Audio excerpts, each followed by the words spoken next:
Saudara Pusat Majlis, sahabat-sahabat yang telah berucap sebentar tadi, calon-calon yang akan bertanding, Saudari Nurin yang akan mempertahankan kerusi merbuk insya-Allah, dan Saudara Dr. Taufik kerusi Sungai Petani. Tadi Saudara Aizuddin pun calon kita di Kubang Pasu ada. Saya dah suruh dia balik Kubang Pasu. Sahabat-sahabat, adik kakak yang saya hormati sekalian, Alhamdulillah, saya ingat saya tak sampai dah malam ni dekat Merbuk. Sebab saya hilang sepenuhnya suara pagi tadi kan. Jadi, tapi sampai juga, walaupun punyalah jauh nak sampai Merbuk ni, nasib baik pilihan raya hanya 1 kali 5 tahun. Kalau pilihan raya tiap-tiap 2 tahun, sumpah saya tak nak berkempen untuk pilihan raya macam ni. Cuma sebelum kita mula, malam ini saya nak cakap pasal PAS dengan UMNO. Sebab saya datang Kedah kan. Kalau katakan Kedah, dia kena cakap pasal PAS, dia kena cakap pasal UMNO. Tapi untuk kita mula, sama juga di tempat-tempat lain, saya nak bagi gambaran terutamanya kepada yang hadir, yang muda-muda. Sebab ramai yang muda-muda ni kadang-kadang dia tak ingat betapa hebatnya negara kita dulu-dulu sebelum dia jadi cacah merbah akibat ahli-ahli politik. Jadi kita jemput Saudari Aisyah untuk, itu ada gambar apa tu? Telefon, pandai korang mengganggu aku berucap, tapi tak apa. Kita mulakan dengan kita jemput Saudari Aisyah untuk kita tengok klip Tanah Pusaka.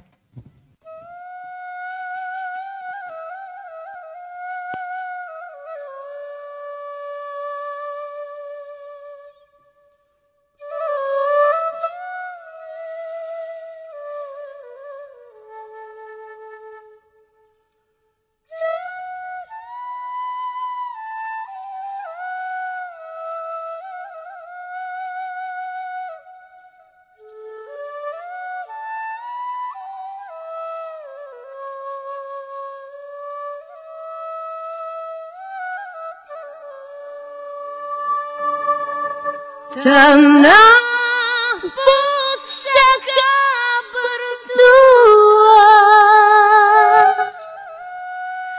berbagai bangsa di dalamnya,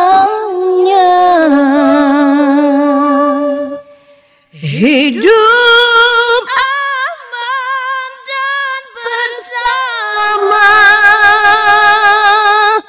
bersatu kerja untuk Malaysia.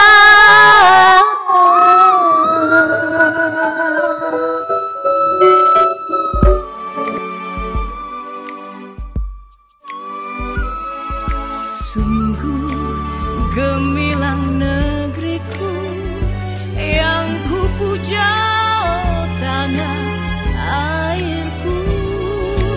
Di merata dunia harum semerbak namamu, oh Malaysia.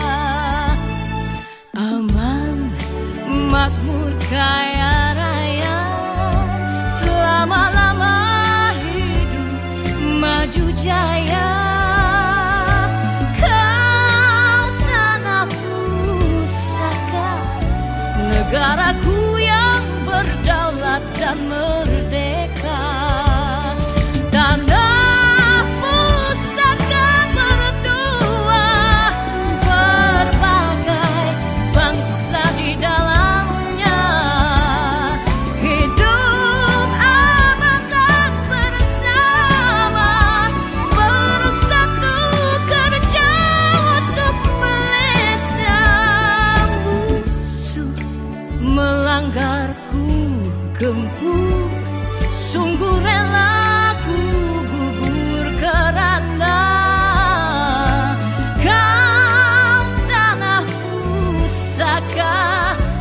biar putih tulang jangan putih mata.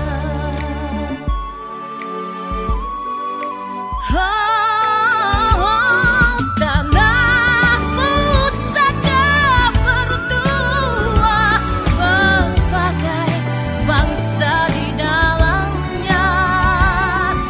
Hidup aman dan bersama, bersatu kerja untuk Malaysia.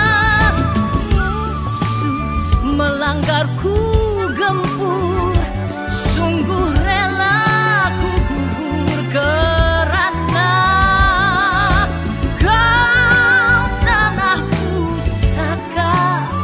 Biar putih tulang jangan putih mata. Biar putih tulang jangan putih mata.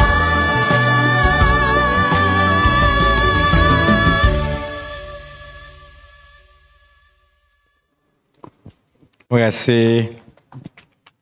Saya memang mula daripada minggu ini dengan jangan putih tulang, jangan putih mata. Biar putih tulang, jangan putih mata. Sebab kita ada negara yang cukup baik. Dan cuma kalau kita dah tengok dalam 20-30 tahun kebelakangan ini, semua masalah yang kita ada berpunca daripada satu perkara sahaja. Pemimpin-pemimpin politik yang tamak. Dia tamak harta, dia tamak glamour, dia tamak kuasa. Jadi mereka berebut-rebut semata-mata untuk mereka dapat gaji 100-200 ribu. Cuma yang kalau ke atas sikit tu dia dapatlah. Kalau sakau projek dapat lebih banyak lagi. Kalau setakat 100-200 ribu sebulan, kalau nak takat jadi kaya, macam yang ramai ni, terutamanya yang muda-muda, sebab itu saya daripada dulu lagi sebut, tugas untuk memimpin sebagai ahli politik itu amanahnya besar. Sebab kesilapan alpaah kita, kesannya itu bukan saja kepada 30 juta rakyat negara kita sekarang, dia akan bawa kesan sampai generasi ke generasi yang akan datang. Sebab itu kalau nak kaya, nasihat saya yang calon, yang muda-muda ni, Taufik muda, Aizuddin dah balik dah, lepas kena sebut tadi kan.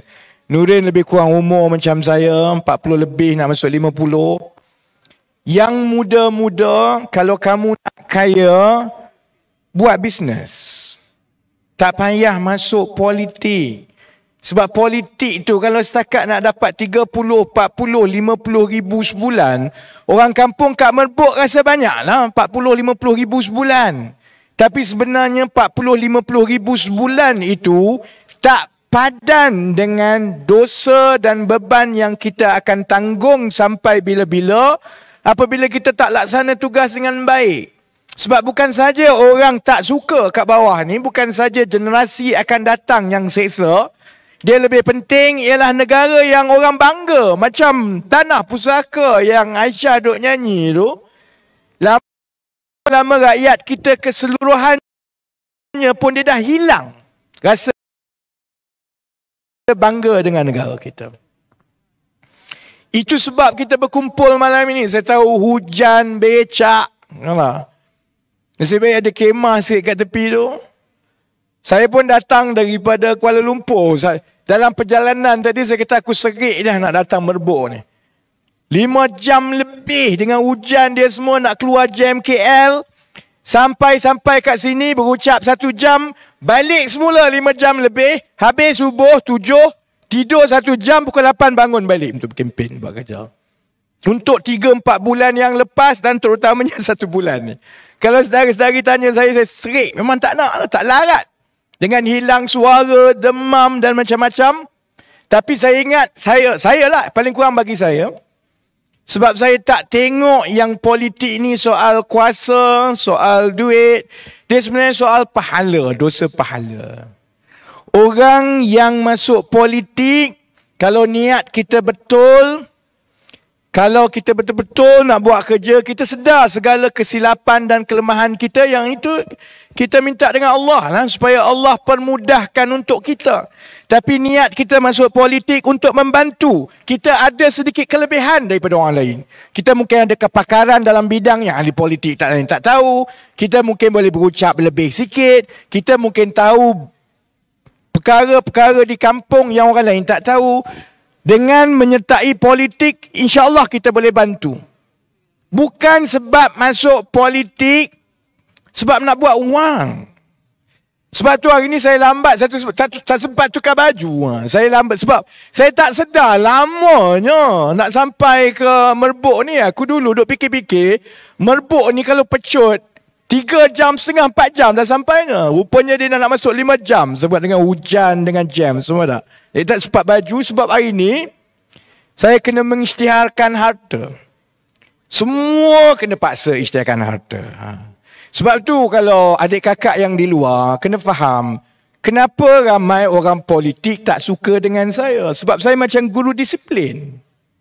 Kamu nak masuk politik, pompang-pompang sembang, tapi kalau kamu tak berani nak isytihar harta, apatah lagi kalau kamu dalam Pakatan Harapan. Cara cakap, sembang macam kamu baik, bersih, separuh mati. Tapi kalau tak berani isytihar harta, ada benda tak kena. Sebab tu hari ni saya isytihar harta. Lepas ni jangan datang minta wang sebab duit saya semua dalam syarikat. Saya nak buktikan lepas 2018. Orang lain duk tanya, ni kenapa kalau orang UMNO dengan PAS lah. Mulut dia ni memang mulut belacan betul lah. Jahat kan. Dia kata, ni kalau kau menang dulu sebab apa kau masuk gua? Niat saya daripada awal ialah untuk membantu saja. Umur saya 21-22 tahun. Saya orang korporat. Saya sertai keadilan ni daripada London. Bukannya kat Malaysia pun. Saya duduk kat London tengah kerja. Happy-happy je. Tapi saya ada benda yang saya rasa apa yang berlaku kepada Datuk Seri Anwar itu melambangkan betapa rosaknya dah negara kita. Sampai semua digerakkan untuk memfitnah seorang. Dan dia timbalan Perdana Menteri. Kalau dia pun kena macam tu, polis pun boleh pukul. Apatah lagi kita orang biasa yang tak ada bangsawan, tak ada pangkat ni. Itu saja saya sebut. Sebab saya ingat kalau saya yang ada kelayakan baik, ada keselesaan, Allah bagikan akal. Kalau saya tak campur, maksudnya saya kufur iman. Maksudnya saya terlalu selesa dengan kekayaan dan keberadaan saya dekat London. Sampai 3 jam sehari, 3 jam seminggu pun saya tak boleh nak tolong daripada London. Maksudnya saya kufur iman. Jadi saya masuk tahun 1998 dalam keadilan. Langsung tak ada cita-cita nak jadi wakil rakyat ataupun ahli politik. Saya orang korporat, chartered accountant dekat London. Cuma yalah, bila dah lama berkawan, bila kawan sama-sama kena pukul, saya sama-sama kena pukul, bila masuk ke lokap, masuk lokap buat kawan dengan mak pot yang hisap dadah, tanya dia, kenapa kau hisap dadah ni? Keluarga macam mana? Kan? Lagi saya yakin bahawa Malaysia perlu bertukar kerajaan. Saya tak kata lah saya tak adalah kata UMNO ni sejahat-jahat manusia. Saya tak kata begitu. Dalam UMNO tu memang betul ada orang yang mungkin niat dia baik. Sama juga dalam PAS, ada orang yang niat dia baik. Tapi masalahnya kepala mereka itu telah buta. Sebab dia dah terlalu lama bergelumang dengan soal kuasa, soal jadi orang besar. Yang dia nampak ialah semata-mata macam mana nak kekal dalam kerajaan dan dapat jawatan yang besar supaya dia boleh hidup senang lenang. Soal payah anak-anak ni, rakyat ni dia tak pernah fikir. Tambah pula bila dalam keadaan UMNO, sejak zaman Najib, dia telah berleluasa soal sakau duit ni. Setiap seorang ada kes. Sakau. Selama ini dia tak pernah terfikir bahawa UMNO Barisan Nasional akan kalah.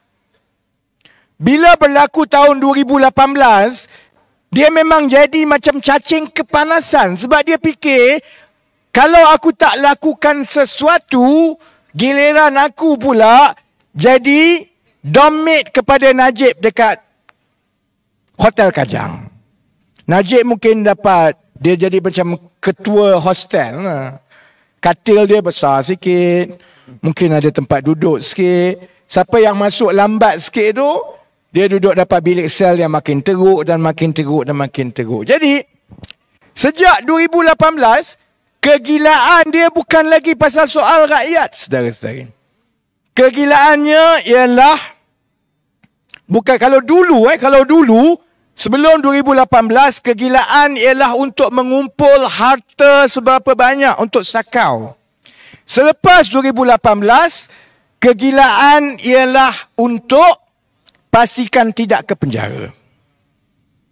Dan dalam keadaan inilah tiba-tiba UMNO jumpa teman sejati yang dia duk bergaduh lama berpuluh tahun. Dia jumpa PAS. Sebab PAS tiba-tiba tengok selama 60 tahun aku tak boleh kalahkan UMNO Barisan Nasional.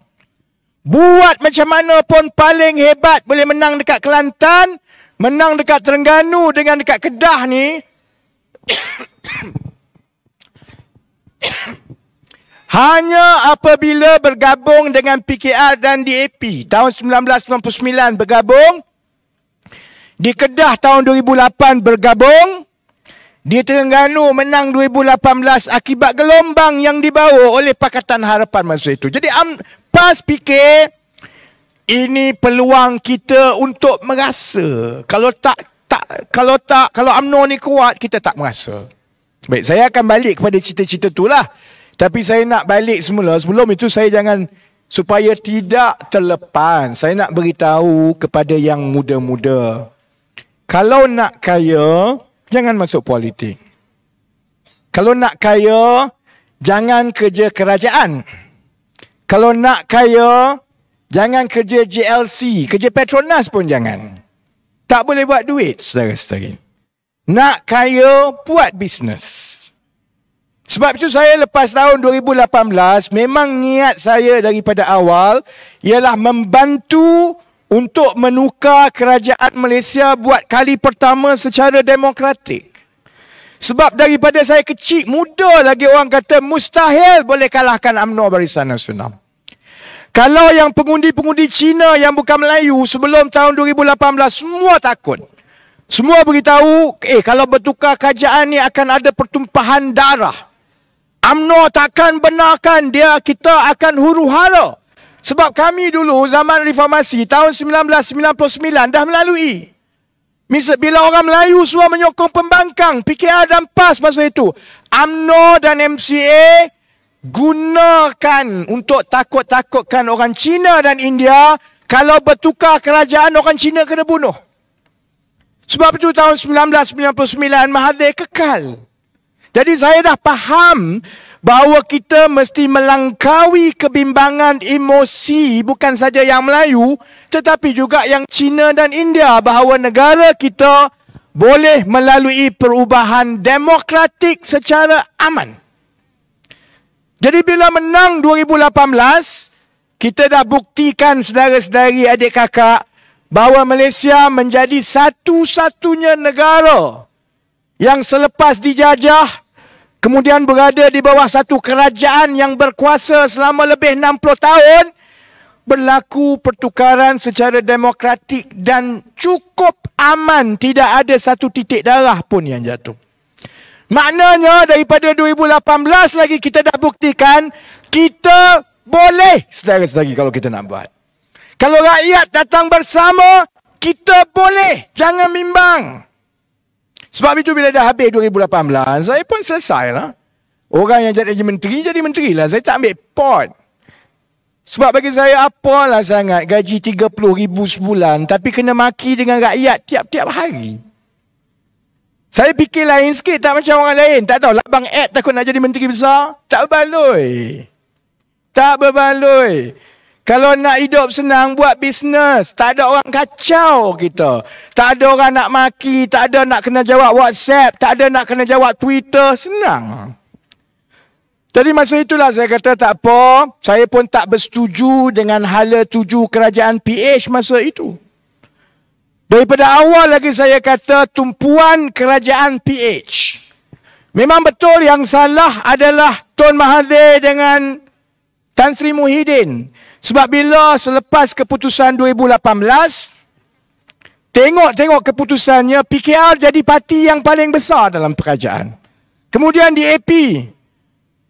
Kemudian baru bersatu. Itu pun lebih kurang sama dengan Amanah. Jadi tiba-tiba lepas menang, kegilaan bersatu pada ketika itu ialah untuk menjadi parti yang paling besar dalam Pakatan Harapan. Supaya dia rasa dia boleh kawal. Sebab Tun Mahathir tak biasa jadi Perdana Menteri kerajaan campuran. Dia biasa jadi Perdana Menteri kerajaan UMNO. Semua kawal. Jadi daripada awal lagi, hari pertama pun lagi, tumpuan pentadbiran di bawah Tun Mahathir dan Tan Sri Muhyiddin dulu ialah macam mana nak bawa masuk orang-orang UMNO masuk ke Bersatu supaya Bersatu jadi parti paling besar. Saya daripada awal lagi beritahu, baik dalam PKR masa itu, baik di peringkat PH, saya beritahu kata rakyat akan marah. Kita menang ni sebab rakyat nak suruh buat perubahan. Harga barang teruk, ekonomi tak bagus, maka tumpu kepada prestasi menguruskan ekonomi yang memudahkan hidup rakyat. Rakyat tak peduli pun.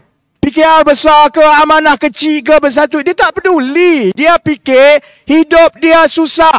Aku bagi kau gaji untuk jadi menteri supaya menyelesaikan masalah, kau selesailah. Jadi lama-lama suara saya tak didengar. Yalah, aku budak je pun. Masa tu umur berapa dah? Saya baru umur 41 masa tu.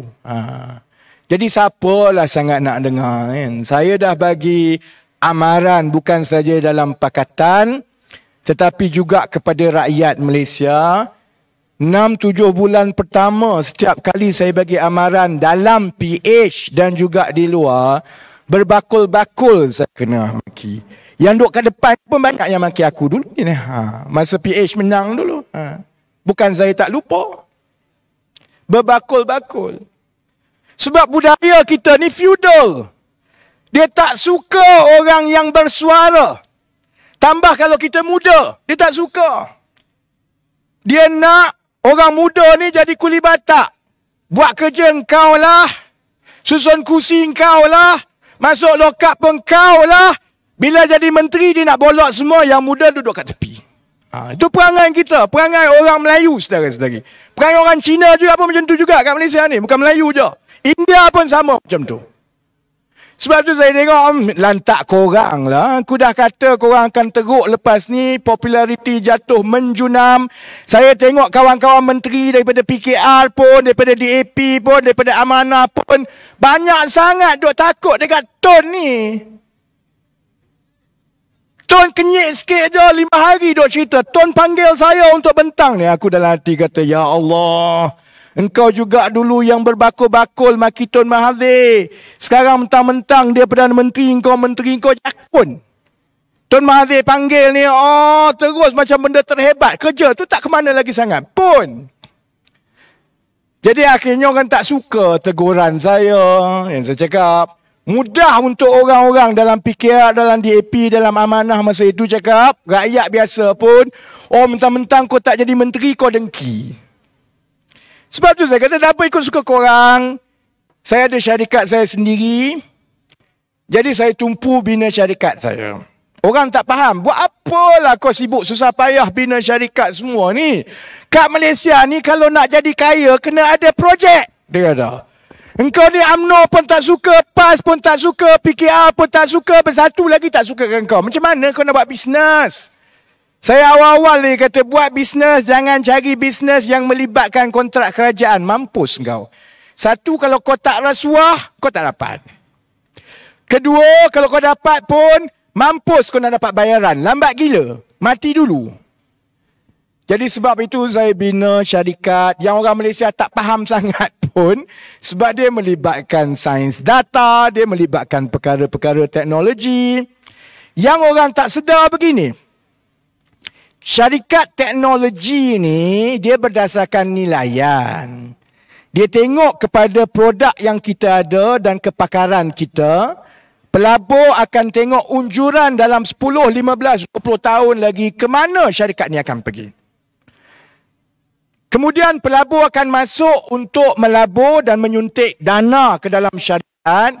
Setiap kali kita terbitkan saham yang baru, maka maksudnya nilai syarikat itu akan naik. Jadi contohnya, saya mula syarikat saya dengan menyuntik 2 juta lebih duit saya sendiri. Semua duit yang saya ada seumur hidup saya ni, kecuali yang dalam EPF, saya masukkan dalam syarikat. Ambil budak-budak muda 150, 160 orang yang ijazah kelas pertama, yang Melayu, Cina, India. Latih mereka dalam bidang-bidang yang orang tak buat dekat Malaysia. Sebab kita perlu kepakaran itu, cuma syarikat-syarikat lain malas nak buat. Pakai duit saya sendiri, mula ada klien, mula ada produk. 7-8 bulan kemudian, saya terbitkan saham yang pertama. Bawa pelabur yang bersama. Daripada 2 juta yang saya letak, bila saya terbitkan saham saya yang kali pertama, nilai dia naik daripada 2 juta kepada 20 juta. Sebab pelabur luar negara, dia tengok dengan hasil yang ada, dengan kepakaran yang ada, baik aku masuk awal-awal, kalau syarikat ni jadi besar, aku beli saham dia pada harga yang murah.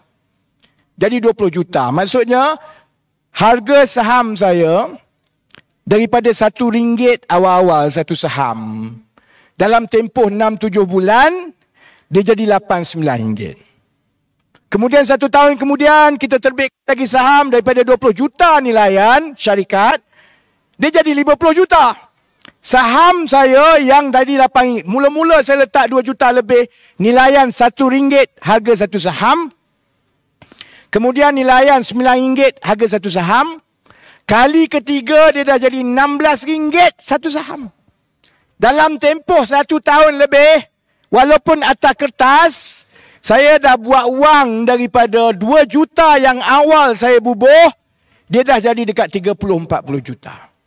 Dan begitulah kita buat duit, adik-adik, yang halal. Fikir, kerja, rajin, cari pelabur yang yakin dengan perniagaan kita supaya syarikat itu makin berkembang dan makin berkembang hingga nilaian yang betul. Bila dah betul, kita akan senaraikan di pasaran saham. Di Singapura ke, di London ke, di Hong Kong ke, paling koman pun di Kuala Lumpur lah. Jadi 2 juta yang saya mula-mula labur saudara-saudari, duit simpanan saya daripada muda, InsyaAllah, kalau paling teruk pun, senaraikan syarikat di pasaran saham, harga 100 juta. Maksudnya nilaian harga tu, bila jual saham, orang beli saham semua, campur semua saham yang orang beli, 100 juta. Kalau saya masih lagi mengawal 40% saham dalam syarikat itu, dalam tempoh 5-6 tahun, saudara-saudari, saya daripada 2 juta, jadi 40 juta duit saya. Macam tu sepatutnya yang kita ajar budak-budak kita.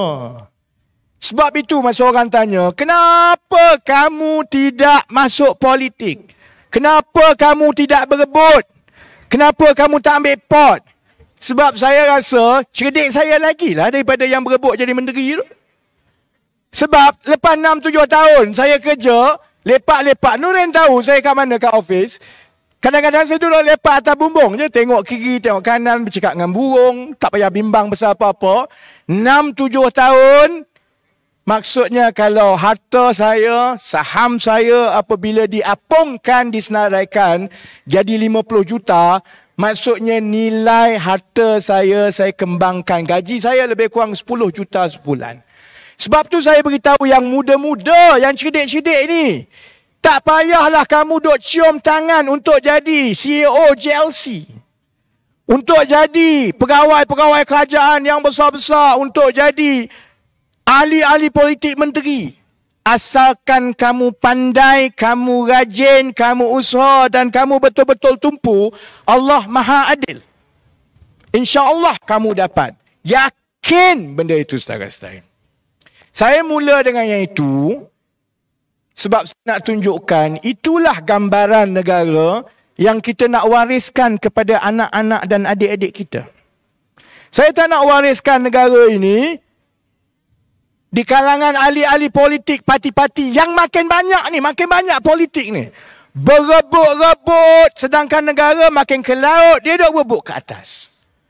Dia rasa dia hebat, dia dapat jawatan jadi menteri dengan strategi kiri kanan. Sekejap cium mulut dengan orang tu, sekejap maki orang ni. Sedangkan tiap-tiap hari, anak-anak yang muda tu masalah dia tetap sama. Gaji tak cukup, kerja tak sepadan dengan kelayakan dia. Bila dia kahwin, gaji dan beban hidup itu tak padan dengan tanggungan dia. Dia tengok Netflix tiap-tiap tahun, tiap-tiap hari, tiap-tiap bulan. Dia boleh nampak, malunya lah aku Malaysia ni. Vietnam pun jauh lagi hebat daripada kita sekarang. Kenapa kita tak boleh ada bandar dan rumah macam Korea? Sedangkan kita dulu lagi kaya daripada Korea tahun 80-an. Saya tak nak anak-anak kita wariskan negara ini macam ini. Saya dah merasa daripada hidup susah anak orang kampung. Mak ayah pergi belajar, darjah 6. Lepas tu pandai-pandai besarkan kita orang. Tapi melalui pendidikan, peluang dan mak ayah saya ajar satu benda saja. Kamu rajin, kamu cerdik, kamu tak minta apa-apa dengan orang sebab kamu jujur, InsyaAllah kamu hidup selamat dan aman. Dan insyaAllah itulah petua saya sampai hari ini, petua adik-beradik saya, dan saya yakin dengan yang itu.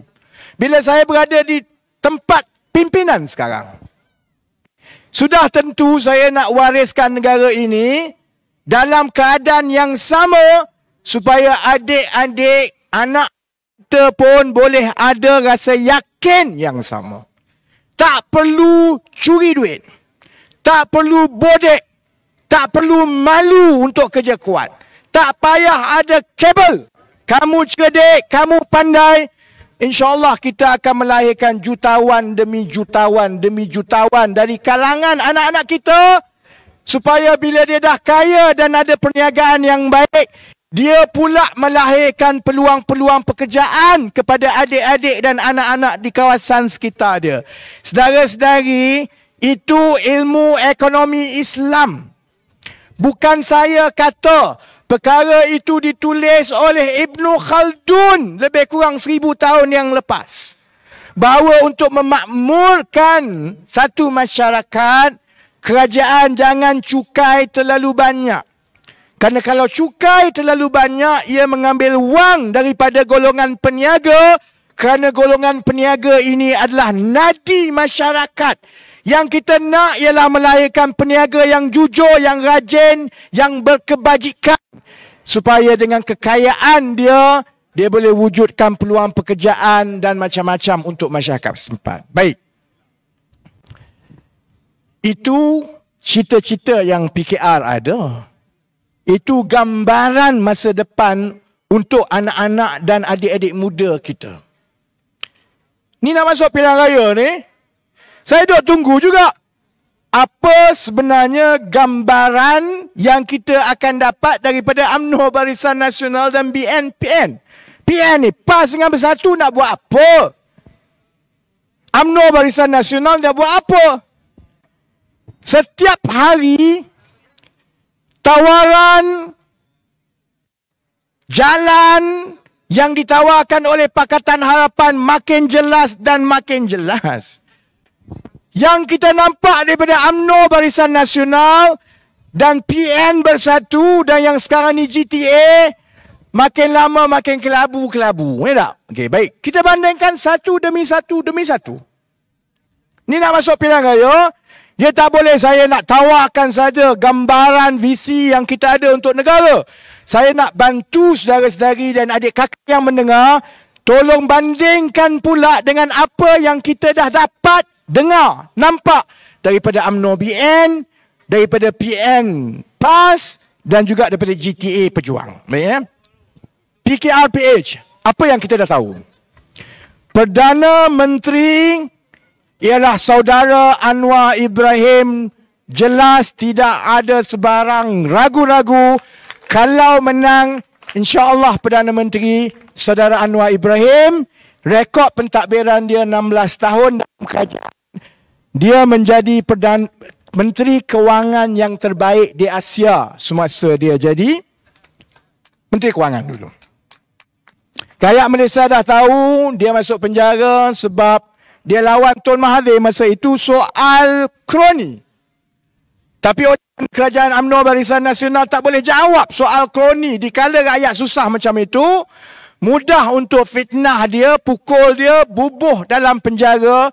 Hasil daripada pergolakan tahun 1998 itulah lahir watak-watak macam saya, macam Nurul Izzah, macam Nurin. Kami ialah generasi muda umur 21 tahun yang pada ketika itu tengok sendiri, gila ke kerajaan ni. Orang tengah sengsara sebab kemelesetan krisis kewangan, kamu duk bergaduh, berbuduhan sama sendiri sampai kamu humban timbalan Perdana Menteri dalam penjara. Itu PKR. Ya. Apa gambaran dan visi yang kita bagi kepada rakyat daripada PKR? Pertama, kita cuba sedaya upaya untuk memastikan bahawa wakil-wakil rakyat kita dan menteri-menteri kita bukan sahaja bersih, bukan sahaja amanah, tapi mereka terdiri daripada golongan yang pelbagai kemahiran dan kepakaran dan latar belakang. Mereka ada Melayu yang cerdik, ustaz-ustaz dan ulama. Mereka yang balik daripada Mesir pun ada, mereka yang balik UK macam saya pun ada, mereka yang balik Jepun pun ada. Masing-masing kita susun Melayu, Cina, India, tua, muda, wanita, supaya dia melambangkan dan mewakili keseluruhan rakyat Malaysia. Dan syaratnya, semua mereka ini mestilah ada kepakaran, kelayakan dan pengalaman bekerja yang baik. Supaya ditakdirkan kita jadi kerajaan, maka kita boleh pastikan mereka boleh menangani untuk menyelesaikan masalah-masalah rakyat yang cukup rumit. Ketiga, kita juga tahu PKR dan Pakatan Harapan ada dasar yang cukup jelas perbezaannya dengan pendekatan UMNO Barisan Nasional. UMNO Barisan Nasional termasuklah juga Persatu dan kini PAS yang mengikut mereka. UMNO Barisan Nasional mementingkan kroni. Kita tahu. Setiap kali UMNO Barisan Nasional jadi kerajaan satu penggal, dia akan tinggalkan satu skandal untuk penggal itu. Kerana setiap kali dia jadi kerajaan, mereka akan gatal tangan, dia akan fikir, kita jaga kerajaan ni, duit ada 300 bilion tiap-tiap tahun ni. Takkanlah kita tak boleh buat duit sikit. Sikit je kita nak buat duit pun. Jadi bila dia nak buat duit sikit, itulah maka akan ada kroni-kroni yang datang. Yalah, menteri ni tak cerdik mana sangat pun. Jadi kroni-kroni ni yang akan bayar buat cadangan yang baik, tiba-tiba macam-macam. Tiba-tiba menteri pun umumkan, oleh kerana negara kita akan maju selepas ini, maka kerajaan akan mengusahakan projek terbaru yang paling canggih, iaitu projek kereta terbang. Tu yang keluar kereta terbang, tiba-tiba dah ada kereta terbang pula dah. Sama juga contohnya, kita kena COVID. Kita kena COVID semua. Oleh kerana COVID dan PKP, maka jadi kemestian supaya pergerakan kita boleh dijejaki. Supaya kalau kita pergi, kita tahu berjangkit ke apa. Jadi, kita ada aplikasi MySejahtera.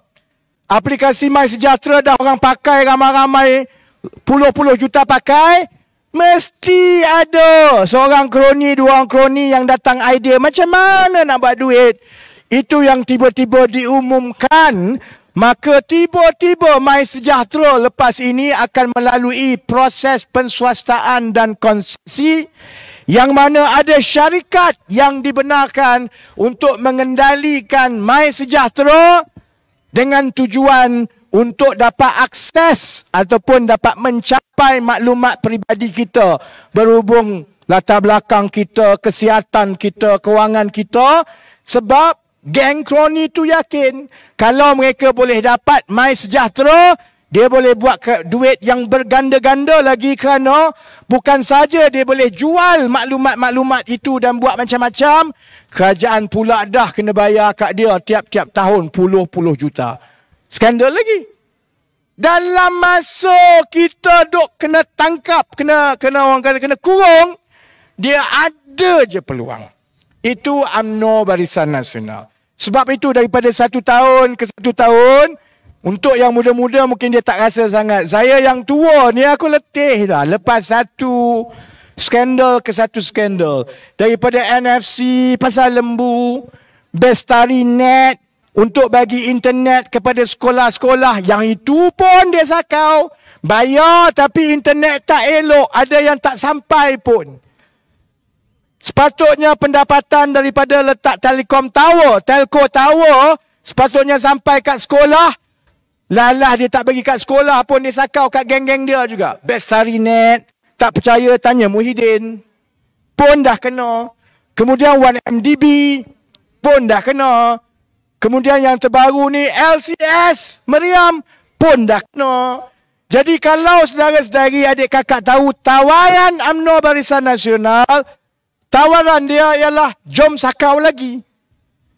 Manifesto dia ialah yang mana belum sakau lagi. Kalau tak percaya, tanya Perdana Menteri. Sama dia pun calon Perdana Menteri pun dia nak sakau juga. Dia umum Ismail Sabri sebagai calon Perdana Menteri poster boy. Dia kata. Saya daripada awal lagi tak setuju. Saya nak beritahu kat Zaid. Zaid, poster boy tu tak kena lah. Poster boy ni kena boy yang betul lah. Segar lah sikit muka dia supaya yang muda-muda ni suka. Kalau nak letak poster uncle pun tak kena Ismail Sabri ni. Sebab orang tengok muka dia, orang nampak dia blur. Dia mengantuk je.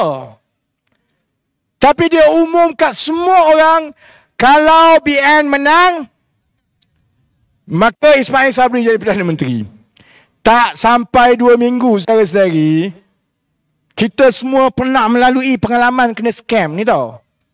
Kita order kat Shopee binatang lain, tengok cantik-cantik, komen cantik-cantik, datang binatang lain. Order kursi sofa besar ni, ingat boleh tidur, mari besar ni. Kita semua dah kena scam ni. UMNO Barisan Nasional, sama dia Perdana Menteri, dia nak scam, saudara-saudari. Calon Perdana Menteri dia nak scam. Jadi saudara-saudari dah boleh bandingkan antara PH dengan BN lah. Ismail Sabri sendiri rasa dia nak kena scam. Itu yang saya lawak. Pagi ni Ismail Sabri tweet. Ada tengok lah. Ismail Sabri tweet. Dia pun saya agak kalaulah kerana dah tak terlanjur. Saya ingat dia dah masuk dah sekarang. Dia pun dah naik atas pentas kita terak ni. Sebab pagi ini dia tweet ayuh Malaysia. Tu saya kata Datuk Seri terlupa ke? Ayuh Malaysia tu kita orang punya. Cuma saya tak terkejut lah. UMNO untuk 1 tahun kebelakangan ini, dia bukan saja sakau duit, dia juga sakau slogan. Slogan pun dia sakau lagi. Dulu dia masa zaman Najib nak masuk penjara, sedih Rosmah ni, dia duduk jerit, lawan tetap lawan. Lawan tetap lawan tu kita punya, bukan dia punya. Sekarang nak masuk pilihan raya, Ismail Sabri duduk jerit, ayo Malaysia pula. Dah. Jadi saudara-saudari boleh tengok bandingkan PH, BN, jelas. Pilih PH, dapat Perdana Menteri seorang yang teruji, tak kena scam. Dapat dasar yang cukup baik kerana kita tahu nak ke mana. Dapat calon-calon yang kita telah cuba sedaya upaya tapis dan perketatkan sehingga seorang demi seorang kena isytiharkan harta. Pilih BN, pilih UMNO, insyaAllah Perdana Menteri kena scam. Lepas tu insya-Allah kita akan tengok dari 1 tahun ke 1 tahun lagi banyak kes-kes sakau. Masa itu korang tak payahlah cari saya balik. Tanya, tolong lawan, padan muka korang. Aku tak apa, aku dah memang jutawan. Boleh hidup senang sampai bila-bila, tak payah nak bimbang. Bayangkan kalau saudara-saudari ada syarikat, hidup kejaya yang baik, malam-malam buta pukul 11.30 aku kena duduk kat padang merbuk bercakap dengan orang macam ni. Tak masuk akal. Baik saya duduk kat rumah. Baik-baik diam-diam. Kita cuba kali ini. Kalau korang kena sekali lagi, pandai-pandai lah korang. Tunggulah 4-5 tahun lagi, kira kes sakau. Setiap kali dia sakau, dia potong peruntukan. Setiap kali dia sakau, dia naik cukai. Setiap kali dia sakau, korang kena GST. Padan muka. Baik. Bank satu. Saya dah terang pasal PH. Saya dah terang pasal UMNO. Sekarang nak masuk pasal bersatu. Saya pun tak faham kenapalah Tan Sri Muhyiddin Yassin nak jadi Perdana Menteri balik. Saya tak faham betul. Saya pernah tanya ada seorang yang agak rapat dengan dia. Orang tu pergi jumpa Tan Sri Muhyiddin, sembang-sembang. Kebetulan dia datang jumpa saya. Sebab saya ingat dulu masa dia dalam Pakatan Harapan dulu, saya tanya dia, Tan Sri, apa tujuan you sebenarnya ni dalam politik ni? You dah jadi timbalan Perdana Menteri. Lepas ni Kak Wan jadi timbalan Perdana Menteri. Jadi apa? Apa sebenarnya matlamat? Dia sendiri kata dia dah tak heran dah. Timbalan Perdana Menteri ke, menteri ke. Dia tak kata dia nak jadi Perdana Menteri. Tapi masa tu dia kata dia dah pernah jadi timbalan Perdana Menteri, dah pernah jadi menteri. Buat apalah dia nak melalui balik timbalan Perdana Menteri-menteri ni? Maksudnya masuk itu tahun 2018, bagi dia memang dia nak jadi Perdana Menteri je. Baik Dia dah jadi Perdana Menteri pun. Bila dia jadi Perdana Menteri itu dia diingati dalam lebaran sejarah kita sampai bila-bila. Sebagai orang yang jadi Perdana Menteri yang mengkhianat mandat rakyat. Tikam kawan kamu sendiri. Kamu menggalakkan budaya lompat dan oleh kerana budaya lompat itulah maka kerajaan bergolak selama bertahun-tahun. Rekod akan menunjukkan bahawa orang yang paling banyak mati daripada musibah penyakit berlaku zaman Tan Sri Muhyiddin Yassin. Orang paling banyak susah sampai orang kena angkat bendera putih sebab lapar tak boleh makan. Zaman Tan Sri Muhyiddin Yassin. Jadi kalau kita jadi dia, bersarutlah. Apa lagi nak? Kamu dah dapat semua. Kalau kamu balik pun, besar kemungkinan tak jadi Perdana Menteri. Sebab tu saya tanya, ialah orang yang jumpa dia dan kemudian jumpa saya. Saya tanya dia, Tan Sri Muhyiddin ni tak nak bersara ke? Jawab dia begini. Kalau ikut dia nampak macam dia tak minat sangat. Tapi dia fikir pasal anak-anak dan keluarga dia. Takut kalau UMNO menang balik, UMNO pergi kacau. Oh sudah macam ni lah Zahari. Kau ingat Malaysia ni milik anak beranak korang ke? Korang heret rakyat. Pelbagai lapisan, pelbagai kaum bergolak, bergaduh sama korang. Alasan dia sebab semua takut ni. Zahid takut kena masuk hotel Kajang. Muhyiddin takut kalau keluarga dia kena kacau. Takut UMNO menang, UMNO balas dendam. Kau gila. Kita ada masalah yang besar yang patut tumpu. Kalau kamu nak masuk politik, niat kena betul 100% untuk dapat keredaan Allah sebagai fardu kifayah. Baru insya-Allah Allah bantu untuk selesaikan masalah. Kalau tidak, jangan buat bisnes macam aku. Baik Kalau pun dia takut UMNO Barisan Nasional menang, UMNO Barisan Nasional pergi kejar dia kan? Pun ada masalah. Sebab besar kemungkinan PN bersatu dengan PAS ni tak boleh bentuk kerajaan.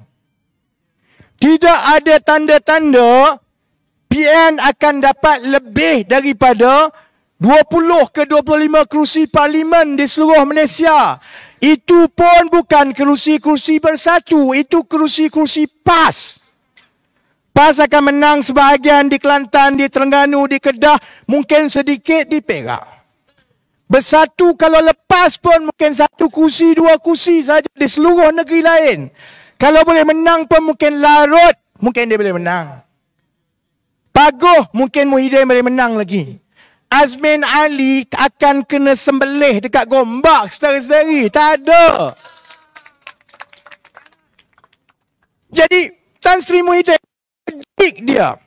logik dia ialah dia sanggup mengheret seluruh negara ini kerana dia bimbang soal keluarga dia nanti kena kacau.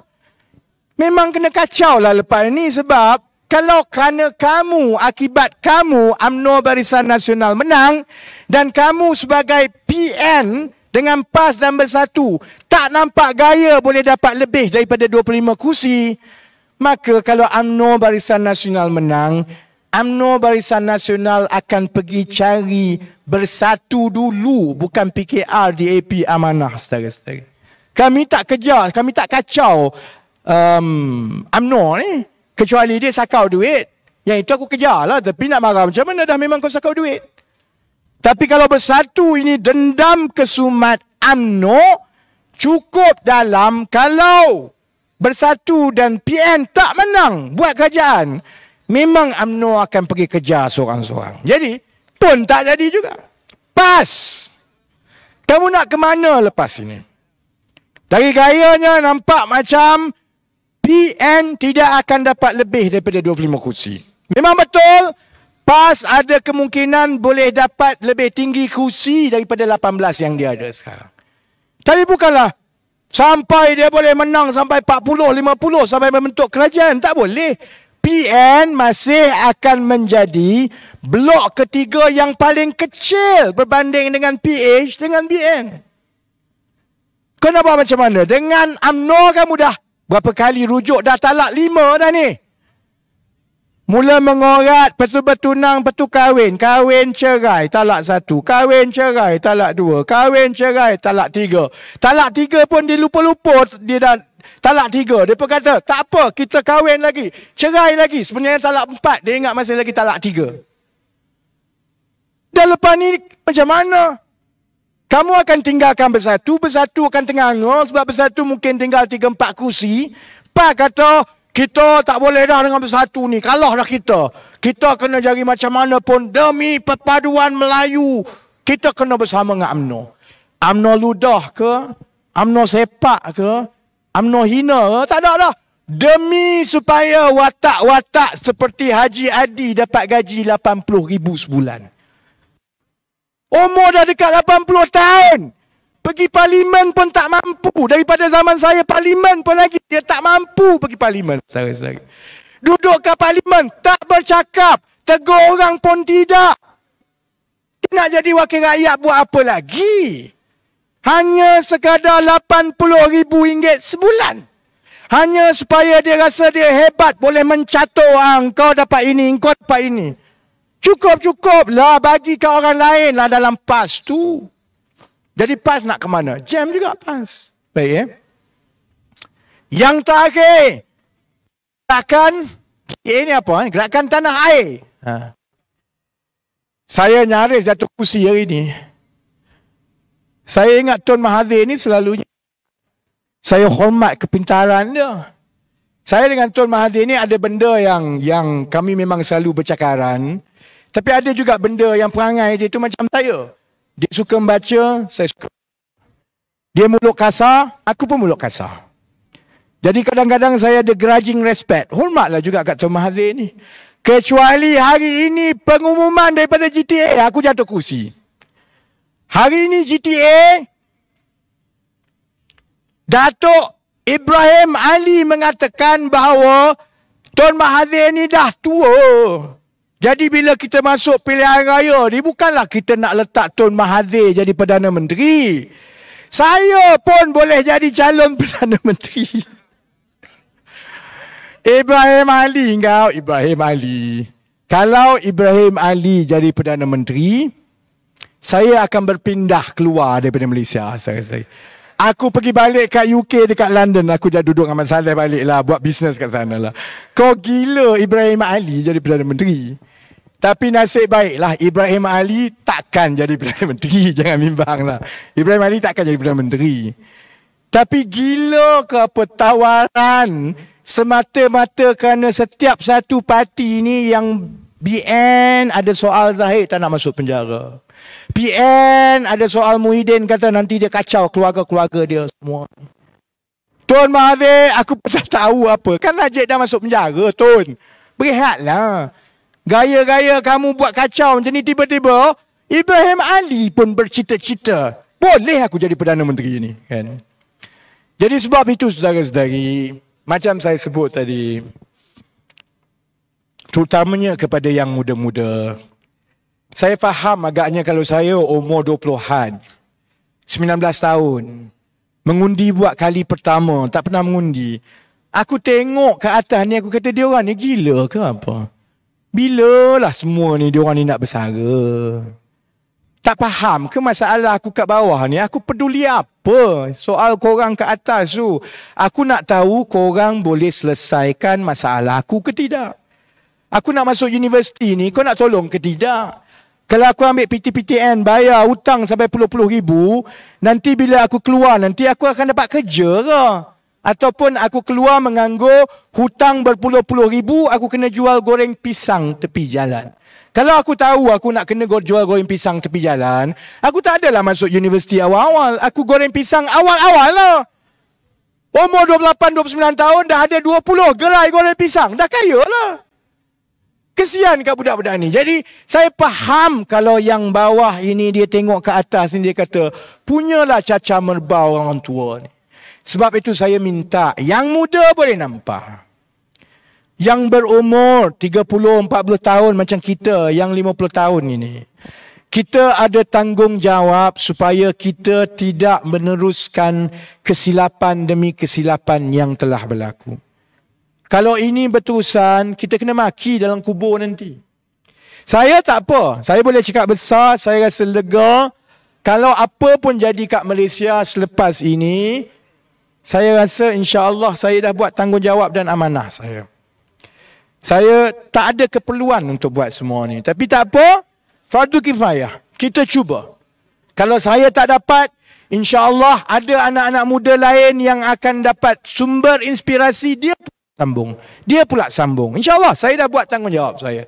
Tapi saudara-saudari yang akan mengundi, yang umur 30, 40, 50, Melayu, Cina, India, apa saudara-saudari nak jawab kepada yang muda-muda dan anak-anak bila kita terus membiarkan keadaan caca merba seperti yang ada dekat atas?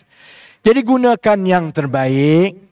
Saya hanya boleh beritahu keadaannya nampak begitu baik, saudara-saudari. Kalau keadaan sekarang ini, saya rasa kita berada dalam lingkungan 80 ke 90 kursi parlimen di Semenanjung yang menjadikan Pakatan Harapan blok yang paling besar sekali. Nombor 2, bloknya ialah UMNO BN. Nombor 3 ialah blok Sabah Sarawak. Paling hujung sekali ialah blok PN, Bersatu dan PAS.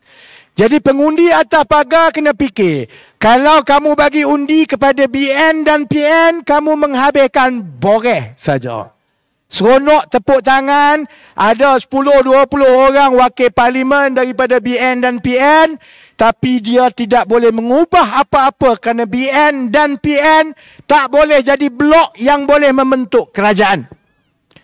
Kalau yang atas pagar suka UMNO Barisan Nasional, kamu kena fikir kalau sokong UMNO Barisan Nasional, Perdana Menterinya ialah Zahid Hamidi. Rakyat Malaysia tak suka Zahid Hamidi. Kalau Zahid Hamidi jadi Perdana Menteri, habislah kes-kes selain daripada sakau-sakau yang baru, kes-kes yang lama juga habis. Lagi negara kita akan ditertawakan di dunia, lagi pelabur tak masuk, lagi masalah pekerjaan dan gaji kepada anak-anak. GTA saya tak payah cakap lah. Sebab saya rasa mustahil orang akan mengundi Ibrahim Ali sebagai Perdana Menteri. Jadi saya tak bimbang. Jadi sebab itu saudara-saudari, insya-Allah sama-sama kita buat yang terbaik. Ini tanggungjawab kita, ini usaha kita. Usaha kita mungkin tak nampak besar, tapi kalau usaha setiap seorang daripada kita berusaha betul-betul dalam kawalan kita dan pengaruh kita, anak kita, kita suruh undi pakatan. Jiran kita suruh undi pakatan. Dapat mesej dekat WhatsApp, hantar kat keluarga. InsyaAllah saudara-saudari, itu usaha kita, dia akan beroleh kemenangan dan insyaAllah akan dapat diberkati. Jadi saya nak tutup. Saya ada perjalanan pulang 5 jam setengah nak balik KL ni kan. Aku, tu saya cakap kat Nurin, patutlah orang lain naik helikopter. Sekarang aku faham lah. Ponat tau, 5 jam datang, 5 jam balik, tengah demam ni kan. Tapi saya nak tutup begini. Saya memang tutup, saya sebut ayuh, saudara-saudari sambut Malaysia, supaya satu merbuk boleh dengar. Kalau tak satu merbuk pun satu padang lah boleh dengar. Saya sebut ayuh, saudara-saudari sambut Malaysia. Saya sebut kita, saudara-saudari sambut dengan boleh. Okey? Ayuh. Ayuh. Ayuh. Kita. Kita. Kita. InsyaAllah kita boleh lakukan 19 November keluar undi ramai-ramai. Sekian sesi nandri wanakam alhamdulillah wabillahi taufiq wal hidayah. Wassalamualaikum warahmatullahi wabarakatuh. Terima kasih. Waalaikumsalam warahmatullahi wabarakatuh.